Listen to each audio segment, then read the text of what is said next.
Welcoming back once again, Ingo Mueller, the CEO of Agriforce Growing Systems LTD. Ingo, thanks for joining us once again. How are you? I'm well, thank you. Talk a little bit from the outset here about Agriforce, right? Tell us about what the company does overall, and also the solutions and brands divisions too. Well, we're all about transforming farm, food, and family every day, everywhere by delivering crops, ingredients, and plant-based products using advanced AgTech solutions. We believe there's better, more sustainable, innovative ways of growing food and delivering food to consumers that are produced more sustainably and are better for you. And we have two sides, as you mentioned, of our business, the solution side and the brand side. And the solution side is simply, think of us as a two-legged stool. The solution side, one leg, is all about producing crops more sustainably and better for you crops. And the brand side is about delivering those crops, ingredients, and plant-based products to consumers. So we're delivering on a promise to improve everything we do in the entire food system. That's great. Okay, and talking about recent developments, we understand that you've signed a definitive agreement to acquire Delphi, which is based in the Netherlands. Can you give us some more details on that transaction?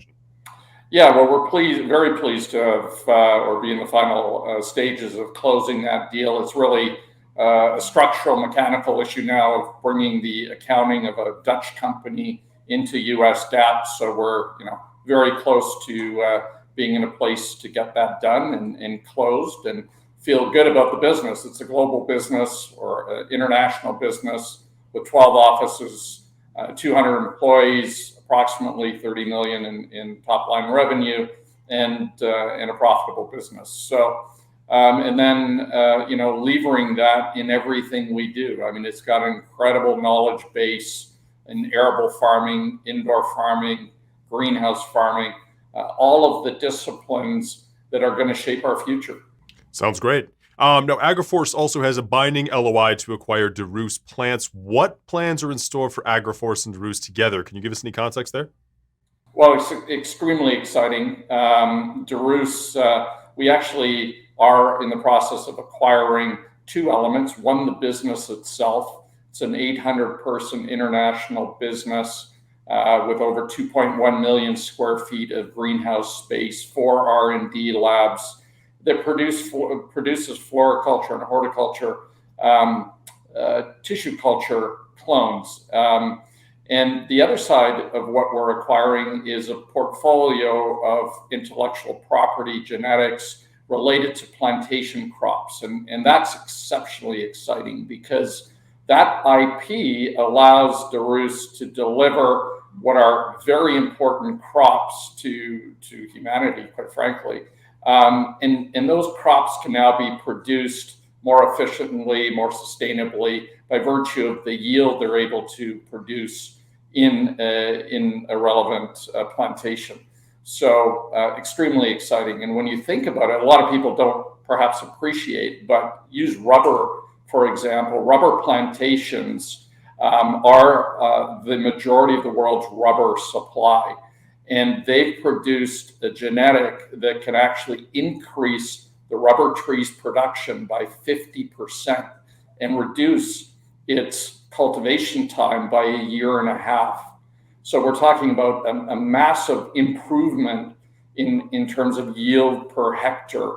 And that translates into a more sustainable profile because not only do you need less area to produce the crop, we also have this whole issue that governments are now starting to impose restrictions on plantation crop areas. So there is no more plantation lands being granted in many countries, especially the countries that are responsible for growing these sorts of crops. So it's really addressing a couple of issues, of course, the environment and climate, but also the challenge of increasing to produce or producing increasing volumes of rubber. Another thing to note about that, which is really exciting for us commercially, is it's normal when you produce a class-leading genetic like this, that you end up acquiring about 70% of the total addressable market over a period of time.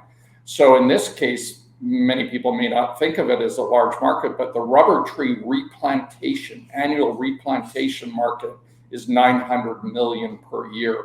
So we have the potential to massively change the revenue profile of the business going forward by the introduction of that genetic, as an example. And palm oil and Mura, which is the banana family, are also part of the work they've done. So we're extremely excited about the possibilities related to that when we do eventually or hopefully close that transaction.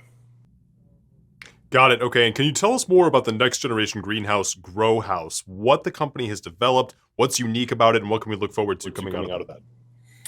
Well, obviously, greenhouse technology is very efficient for producing certain food crops. But when it comes to high value crops, things like plant-based vaccines, medicinal plants, nutraceuticals that are derived from plants, you need a higher level of control, and you need a cleaner environment than perhaps a high-tech greenhouse can provide.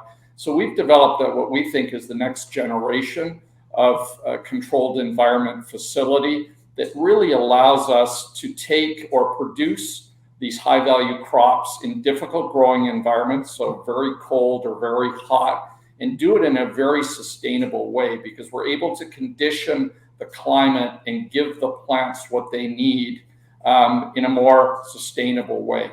Understood. And then, of course, Agriforce has recently acquired an IP for processing grains and pulses, and is developing an alternative wheat flour product. Can you share more about this product, but more specifically, its market potential?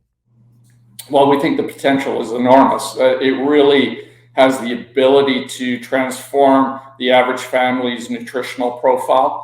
I mean, as most people, I think, understand, wheat and wheat products proliferate through our entire food system. And so we acquired, or are in the process of completing the acquisition of what we call the M&G IP. And in simple terms, it's taking wheat or a grain, a legume or a pulse, and converting that into a high fiber, high protein, low starch flour. So our initial focus is on the wheat market. The wheat market represents 20% of the global caloric intake. And when you think about the applications of wheat, I mean, it's any and all baked goods, pastas, waffle mixes, nutritional bars, it's everywhere. And now we can actually produce a flour that tastes like normal all-purpose flour, behaves like all-purpose flour, but actually has 30 times more fiber, 3 times more protein, and 85% less starch. So you can actually start to go to restaurants and eat bread that's good for you. So I don't think it takes much to imagine all the different applications and how large that potential market is. So we're now in the process of building our pilot plant. We hope to start to ship and test products with consumers the second half of this year, and then really officially launch the product next year. And we see tremendous potential for it. Excellent. So much to look forward to. Ingo Mueller, CEO of Agriforce Growing Systems LTD. Always a pleasure to have you on and share the exciting things coming up in the future. Thank you.